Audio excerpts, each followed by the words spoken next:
Hech qachon bir o'zingiz uzun yerosti tunnellarida yura ko'rmang. Bu videoda qiz tashvishli holatga tushganini ko'rsatib, butun internetni hayratga soldi. Qizning aytishicha, u dugonasinikidan tungi soat 3 da uyiga qaytayotgan ekan. Uyiga borish uchun esa uzun tunneldan o'tishi kerak edi.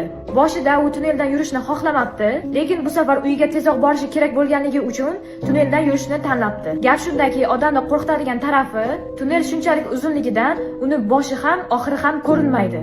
Bu qiz tunnelni yarmiga ham yetmaganida, unda go'yo shunday his paydo bo'ldiki, orqasidan kimdir quvayotgandek yoki kuzatayotgandek tuyuldi. Bundan tashqari qizning aytishicha, u orqasida qandaydir qadam tovushlarini ham eshitdi. Qiz tezroq yurishni boshlasa-da, qadam tovushlari eshitilishdan to'xtamadi. Qiz qayta-qayta orqaga qarasa-da, orqada hech kim yo'q edi, lekin bir zumda u yoqda qora kiyimli odamning sharpasi paydo bo'ldi.